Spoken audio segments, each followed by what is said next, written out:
Falamos de Noé, Abraão, Isaac.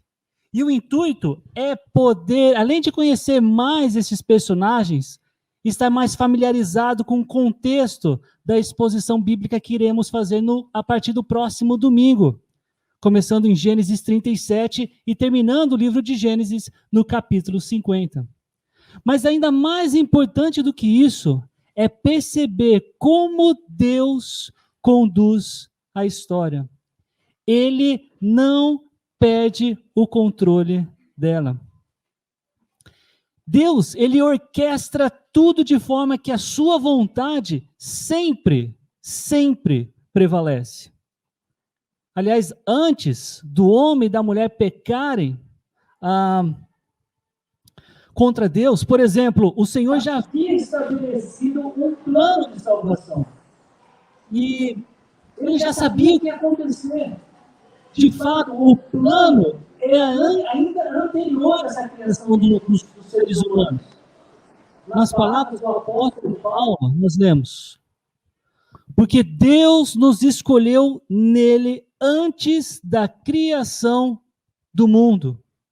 Então, mesmo antes do mundo existir, Deus já havia um plano resgatador, um plano de tornar alguns santos irrepreensíveis em sua presença. E Paulo, ele não foi o único que revelou algo do tipo. Olha como o apóstolo Pedro fala sobre isso. Pois vocês sabem que não foi por meio de coisas perecíveis, como prata ou ouro, que vocês foram redimidos da sua maneira vazia de viver, que lhes foi transmitida por seus antepassados, mas pelo precioso sangue de Cristo, como de um cordeiro sem mancha e sem defeito, conhecido antes da criação do mundo. Antes do mundo existir, a necessidade da salvação já estava em vista. No primeiro domingo desse mês, nós vimos juntos essa decisão faltosa de Adão e Eva. E é por meio deles que o pecado se torna realidade nesse mundo e, consequentemente, a morte aparece. Uma realidade notória e extremamente presente, afinal de contas, parece que dia após dia nós temos contado as mortes, por exemplo, em função da pandemia. E apesar dessa decisão contrária à vontade de Deus por Adão e Eva, Deus não foi pego de surpresa. Depois que o pecado se tornou presente entre os seres humanos, Deus prometeu uma saída, ele prometeu uma solução. A semente da mulher esmagaria a cabeça da serpente. A serpente que enganou Eva, essa serpente teria os seus dias contados.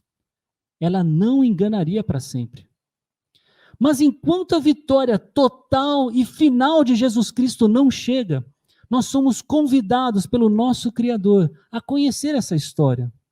Essa história de resgate, de salvação, que todos nós, sem exceção, precisamos dessa história ou dessa oferta que já está disponível. Nós precisamos conhecê-la.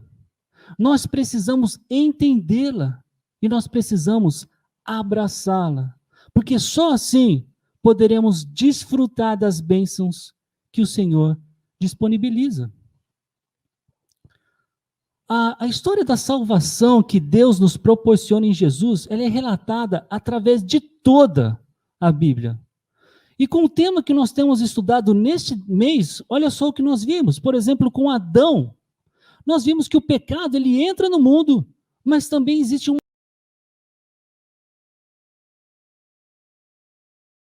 nós vimos que o pecado, ele ainda estava presente no mundo, e até mesmo na vida de Noé. Quem Deus poupa, graciosamente ele salva. Ele e mais 7 membros naquele barco. Com Abraão, nós também vimos que o pecado, mais uma vez, continua presente. Talvez vocês se lembrem quando ele mentiu. Talvez vocês se lembrem da impaciência dele, que apesar de ter recebido a promessa de Deus de que ele teria um filho com Sara, ele resolveu fazer a coisa do jeitinho dele. Mas nós também vimos que existe uma promessa graciosa e agora até unilateral de Deus. Deus promete fazer algo independente daquilo que Abraão faria ou responderia. E ele faria, porque ele é Deus. Com Isaac, nós vimos que gerações diferentes podem pecar do mesmo jeito. Isaac mentiu sobre a sua esposa da mesma forma que Abraão mentiu sobre Sara, a sua esposa. Mas vimos também que a promessa incondicional de Deus, ela não deixaria de se cumprir por causa do pecado.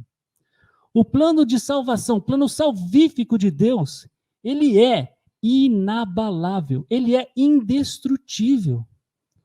A salvação, por causa da graça, por meio da fé, é como Deus sempre operou. Em nenhum momento da história foi por causa dos nossos esforços ou por causa do nosso merecimento. A Bíblia, ela não é um dicionário ou uma enciclopédia organizada por ordem alfabética ou perfeitamente cronológica para nós avaliarmos os fatos por tema ou conforme o tempo.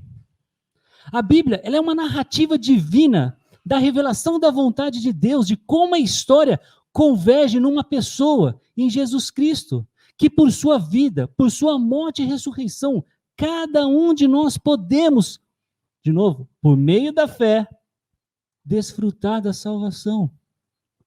E o livro de Gênesis, onde estão esses personagens que nós destacamos durante esse mês, ele é somente o primeiro desse compêndio de livros que juntos eles formam um dos objetos mais preciosos, se não mais mais precioso que nós temos em mãos, a Bíblia.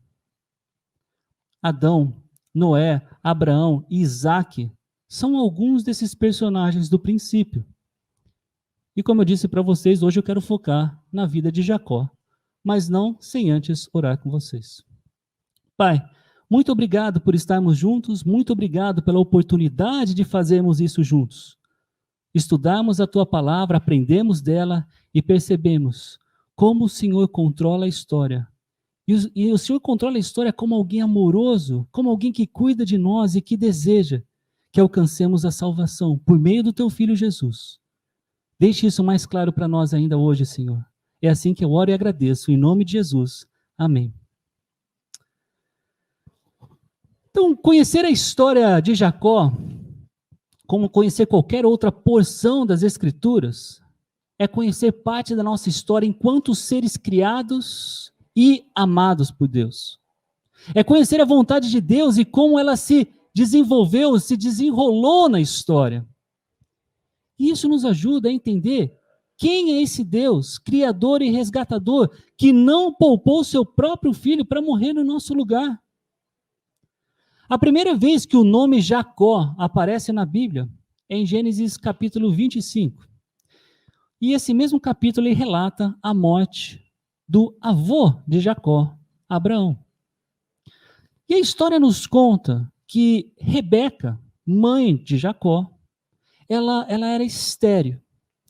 Ainda assim, Isaac, pai de Jacó, ele intercede por isso, intercede por ela. E Deus responde favoravelmente. Aliás, Rebeca não somente teve Jacó, como ela teve a Esaú. Ela teve filhos gêmeos.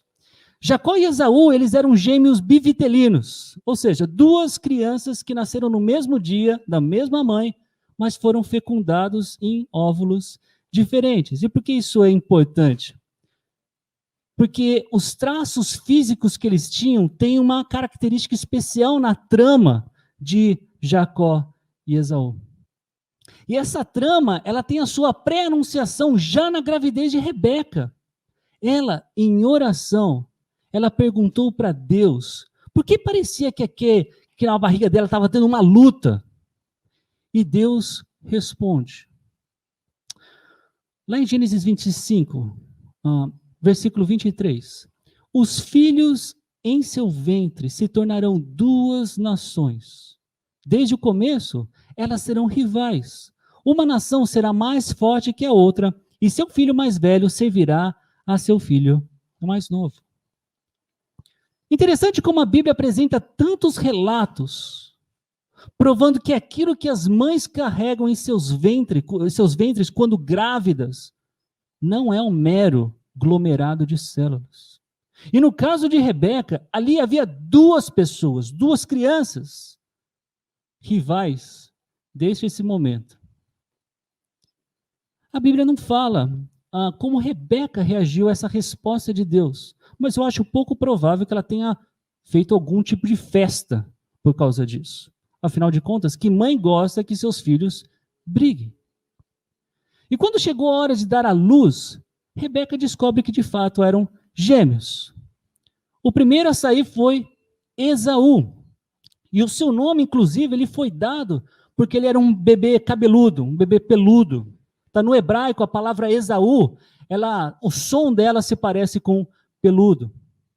Já Jacó veio depois, e ele nasce segurando no calcanhar do seu irmão, Esaú, e o seu nome também vem por causa disso. Jacó, em hebraico, tem mais do que um significado, mas calcanhar é um deles, e enganador é um outro significado para o nome Jacó. E esses dois irmãos, eles cresceram. Jacó se tornou um moço mais caseiro, gostava de ficar em casa, enquanto Esaú, ele gostava do outdoor. Ele se tornou um exímio caçador e, inclusive, seu pai gostava bastante da sua caça. E até por isso a Bíblia fala que Isaac amava mais a Esaú por causa disso, por causa da caça que ele trazia. Ele gostava dos pratos que o filho fazia. E Rebeca amava a Jacó. E uma história muito cedo na narrativa bíblica a respeito desses dois irmãos é quando Esaú, ele chegou em casa, voltando do campo com muita fome, na hora que o irmão, Jacó, está fazendo um ensopado, e o irmão não perde a oportunidade de manipular a situação para o seu benefício. Jacó, ele queria o direito de primogenitura que era de Esaú. Nos tempos bíblicos, o primogênito, o primeiro filho homem, ele tinha uma posição privilegiada. E isso não era exclusividade, ou não foi exclusividade somente dos descendentes do povo judeu, ou dos descendentes de Isaac. Havia outros povos e nações que operavam assim. Aliás, até hoje, quando a gente observa, hoje, 2021, as nações monárquicas, quem tem o direito da coroa tem relação com a ordem que nascem os filhos. Na época de Jacó e Esaú, a lei, conforme conhecemos ela, escrita por intermédio de Moisés, ela ainda não existia. Mas havia costumes e uma cultura que atribuía ao primogênito uma herança maior, além de algumas responsabilidades maiores. Mas Jacó, ele tem o interesse de ser o detentor desse direito. Então, enquanto Jacó age conforme o significado do seu nome, enganador, Esaú, ele agora age em conformidade com os nossos dias, com uma filosofia dos nossos dias. Eu quero o que eu quero agora. Esaú, ele vende o seu direito de filho primogênito, os bens que ele receberia a longo prazo, pela satisfação imediata. Ele troca o que no futuro receberia por um ensopado de lentilhas e alguns pães. No final do capítulo, Moisés, o escritor, ele diz o seguinte, bem no final dessa história, Esaú, falando de Esaú, comeu e bebeu, levantou-se e se foi. Assim, Esaú desprezou o seu direito de filho mais velho. Simples assim. Não existe nenhum apontamento moral, nem naquilo que Esaú fez, nem naquilo que Jacó fez. Existe uma narrativa dessa história de como ela aconteceu. E aí a gente vai para o capítulo 26 de Gênesis. E Moisés, eu vou falar dele alguma vez, porque ele é o escritor do Pentateuco, desses 5 primeiros livros da nossa Bíblia. Ele também escreve Gênesis 26. Ele volta a falar um pouco mais sobre Isaac, volta a destacar Isaac. E então, no capítulo 27, ele traz a família para uma nova trama, colocando Isaac, Rebeca, Jacó e Esaú nessa trama.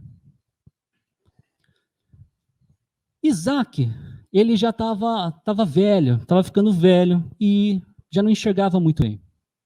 E ele queria abençoar o seu filho Esaú. Aliás, Esaú nunca havia até esse ponto mencionado sobre por ter vendido, trocado o seu direito de primogênito pelo prato de lentilhas. E até por esse desejo do pai de abençoar o filho, ele pede, Isaac pede para ele, filho, vai caçar, caça alguma coisa gostosa, faz aquele prato que pai gosta aqui, traz para mim e depois disso eu vou te dar a bênção. Quando ele está fazendo isso, Rebeca, que como eu disse para vocês, o texto diz, Rebeca amava a Jacó, ela escuta. E ao escutar, ela vai lá e fala com Jacó. Então, enquanto Esaú está fora caçando alguma coisa e depois vai preparar o prato para o pai, Jacó e Rebeca começam a fazer ali alguma coisa para tomar o lugar de Esaú nessa bênção. E para que isso desse certo, eles precisavam fazer com que Jacó se parecesse com Esaú. Rebeca, ela vestiu Jacó com uma roupa de Esaú e ela cobre as partes mais lisas do corpo de Jacó com uma pele de cabrito. Se lembra quando eu disse para vocês que os traços físicos desses dois irmãos tinham características especiais nessa narrativa? Rebeca, ela também prepara uma refeição gostosa para Isaac. Tudo para que o plano de enganar Isaac desse certo. E com tudo preparado, já tudo no esquema, Jacó vai até o seu pai. E lá, capítulo 27, versículos 18 e 19, nós lemos. Meu pai? Sim, meu filho, respondeu Isaac. Quem é você, Esaú ou Jacó? Jacó disse, sou Esaú, seu filho mais velho. Fiz o que o Senhor mandou. Aqui está a carne da caça. Sente-se e coma para que me dê sua bênção. E Jacó, mais uma vez, ele age conforme o significado do seu nome, enganador. E mente para o seu pai. No princípio, o pai estava incerto se realmente era Esaú, como Jacó havia dito aqui. Então Isaac, ele pergunta como ele havia achado aquela caça tão rapidamente. É assim que continua a narrativa bíblica e Jacó vai responder, foi Deus quem facilitou isso para mim. Isaac ainda não está seguro sobre quem é que está ali na frente dele. Então, incerto novamente de quem estava na frente dele, ele pede para que aquela pessoa se aproximasse, porque agora ele queria tocá-lo. Ele queria ter a certeza de que era Esaú, seu filho mais velho e peludo. Quando Isaac toca nele, ele sente aquilo que já havia sido preparado tanto por Jacó quanto pela sua mãe Rebeca, de colocar essa pele de cabrito em Jacó. Ainda com dúvidas, Isaac, que enxergava muito mal, ele pergunta no versículo 24, você é mesmo o meu filho Esaú? E Jacó responde, sou. Então Isaac, ele come a refeição que havia sido preparada por Rebeca, do jeitinho que ele gostava, e antes de abençoar Jacó, como se fosse Esaú, ele pede por um beijo. E nesse momento, Isaac, ele sente o cheiro da roupa de Esaú. Ele tinha colocado roupas de Esaú. E, naquele instante, ele conclui, deve ser mesmo Esaú. Enganado, Isaac o abençoa. O cheiro de meu filho é como o cheiro do campo que o Senhor abençoou. Do orvalho do céu e da riqueza da terra, Deus lhe conceda fartas colheitas de cereais e vinho novo de sobra. Que muitas nações o sirvam e se curvem à sua frente. que você seja senhor de seus irmãos e os filhos de sua mãe se curvem à sua frente. Todos que o amaldiçoarem serão amaldiçoados, e todos que o abençoarem serão abençoados. Essa foi a bênção proferida por Isaac. E quando ele termina a bênção, quem é que chega? Esaú. Sem saber o que havia acontecido, ele, com a sua caça, começa a preparar aquela refeição que o pai dele gosta e que tinha pedido para ele. Ele fez lá uma apresentação do prato, apesar do pai não enxergar muito bem, levou até ele, e quando chega diante de Isaac, Isaac pergunta: quem é você? Poxa, eu sou Esaú, sou teu filho. A Bíblia diz que nesse momento, Isaac ficou profundamente abalado, a ponto de ficar com seu corpo tremendo. E mesmo assim, com todo o efeito corpóreo, somático dessa notícia, ele diz que já havia dado a bênção para aquela outra pessoa. Esaú também não gostou, a ponto, a Bíblia diz, de gritar e implorar para que o pai também o abençoasse. E nessa altura, Isaac já imaginava que Jacó foi quem o enganou. Então, nesse momento, Esaú diz: não é com razão que o seu nome é Jacó? Já é a segunda vez que ele me engana. Primeiro tomou o meu direito de filho mais velho e agora recebeu a minha bênção. Esaú, ele acaba recebendo uma bênção do seu pai, mas inferior à bênção que Jacó havia recebido. Cansado dessas enganações, Esaú ele guarda rancor contra Jacó. E ele diz para si mesmo, diz até em voz alta: os dias de luto pela morte de meu pai estão próximos. Então matarei meu irmão Jacó. Mas alguém ouviu isso. E logo que ouviu, foi contar para Rebeca. E ela, por sua vez, foi contar para Jacó. E quando contou para Jacó, ela ofereceu um plano para ele. Vai para a casa do meu irmão Labão. Fica lá até que a raiva do seu irmão passe, para que você possa voltar. Eu quero dar uma pausa aqui nessa praticamente contação de história a respeito de Jacó. Eu quero chamar a atenção de vocês para algo que eu disse no começo dessa mensagem.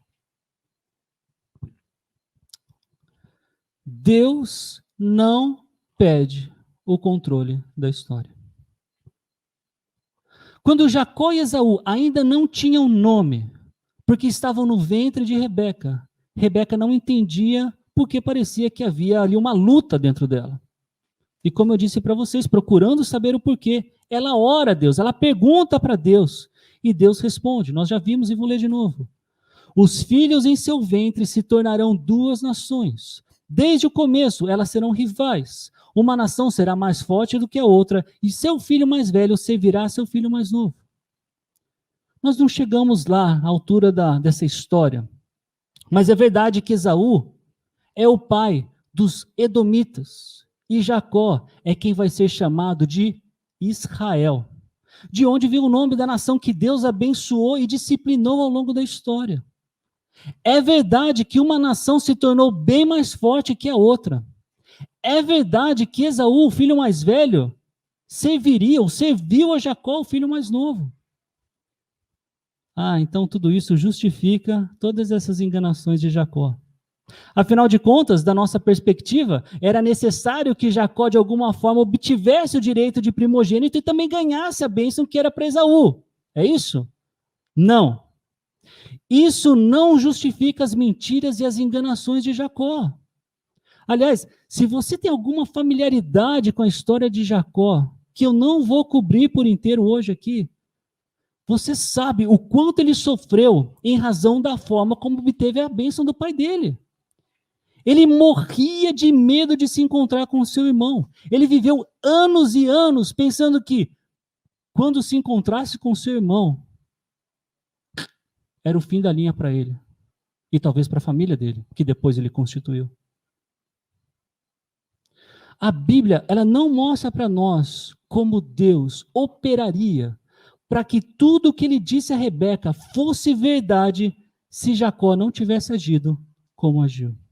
Seria interessante saber, mas isso não muda a questão da onisciência de Deus, de que Deus sabe todas as coisas.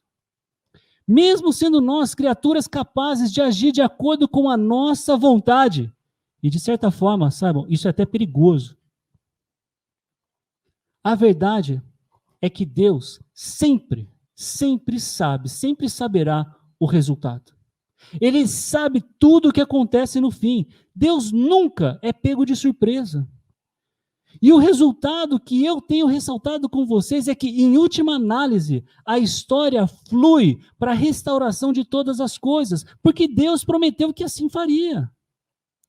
E num determinado momento dessa história, dessa redenção, Jesus, ele nasce. Jesus, ele vive sem pecar. Jesus, ele ressurge com poder, para que quando nele crescemos, nós fôssemos perdoados e aceitos pelo Pai. Adão, Noé, Abraão, Isaac, Jacó e todos que estão na Bíblia fizeram parte do plano soberano de Deus para que eu e você pudéssemos conhecer a solução de não viver uma vida à altura do padrão de Deus. Ah, mas Zambelli, tudo que eu preciso é saber que Jesus salva e crer nele? Não, isso é só o começo. Talvez essa seja a informação mais importante, mas ela é de longe toda a informação que você precisa. Reconhecer que você precisa de um Salvador e conhecer esse Salvador, Jesus Cristo, é somente o começo da jornada que a Bíblia chama de vida eterna.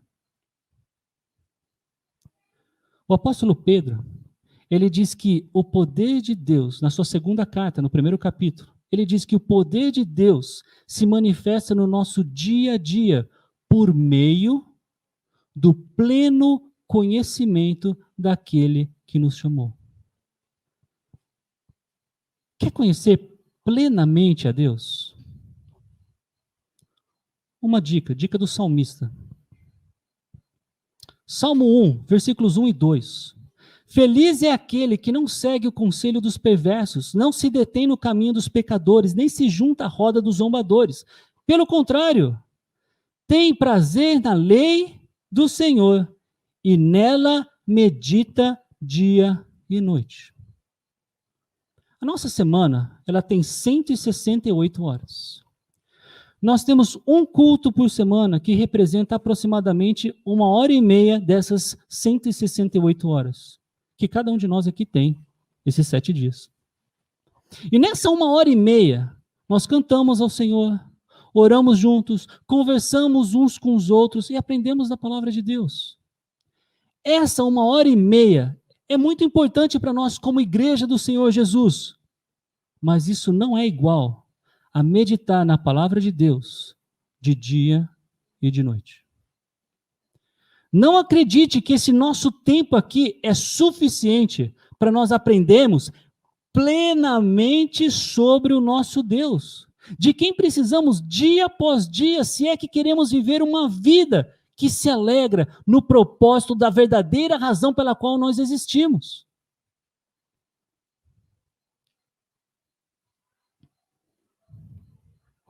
Parar de falar a respeito de Jacó aqui e terminar essa mensagem é quase que injusto. Tem muita coisa pela frente. Eu falei para vocês quando o nome Jacó aparece pela primeira vez na Bíblia. Sabe quando ele morre? É no capítulo 49. Ou seja, Jacó está praticamente em quase 50% do livro de Gênesis. Mas eu não quero que vocês percam de vista o que eu acabei de lhes dizer. E para começar a falar da vida de José no próximo domingo, e eu vou falar de José durante 8 domingos, eu vou precisar falar bastante ainda de Jacó. Então, a principal razão de termos começado essa série, Personagens do Princípio, foi apresentar essas primeiras páginas das Escrituras Sagradas em conexão com o plano que Deus estabeleceu antes mesmo de haver qualquer página da Bíblia escrita. O livro de Gênesis, ele não cita o nome de Jesus, mas ele já mostra com clareza que o pecado arruinou o relacionamento com o Criador. E que desde o primeiro homem e a primeira mulher, o mundo já não é como deveria ser. Eu e você não somos como deveríamos ser por causa do pecado. Nós ofendemos as pessoas e nós somos ofendidos pelas pessoas por causa do pecado. O livro de Gênesis é o primeiro dessa saga divina que nos mostra que as coisas não ficarão assim para sempre. Que pela nossa própria vontade, pela nossa própria força, nós não conseguimos mudar essa história. Mas Deus consegue. E Ele já decretou que isso vai acontecer. A história de Jacó, ela continua. E nada do que aconteceu fugiu do soberano controle e total amor de Deus. Pelo mundo, por nós. Vamos orar. Senhor, muito obrigado. Muito obrigado pela tua presença, muito obrigado porque na tua palavra nós percebemos com clareza que o Senhor tem o controle de tudo e de todos. Obrigado porque o Senhor não é um Deus carrasco, um Deus que fica rindo enquanto nós fazemos as nossas besteiras por aqui. Pelo contrário, o Senhor se entristece, porque nunca quis que fôssemos assim. E o Senhor não somente se entristece, como o Senhor proporciona uma solução para isso. Pai, que nós estejamos atentos para essa solução. Ela ser apresentada na Tua palavra com clareza e te agradecemos por isso. Pai, nos ajude a dia após dia nos lembrarmos que o Senhor está ao nosso lado. E o Senhor deseja que nós te conheçamos mais. Não somente para que saibamos melhor quem o Senhor é, mas para que com esse conhecimento nós sejamos íntimos do Senhor e vivamos com essa intimidade de poder fazer a tua vontade, de alegrá-lo, Senhor. Nos ajude a sermos mais como o nosso Salvador, o único Salvador, Jesus Cristo. Que isso fique certo e claro para cada um de nós. E é o meu pedido em oração, em nome de Jesus. Amém.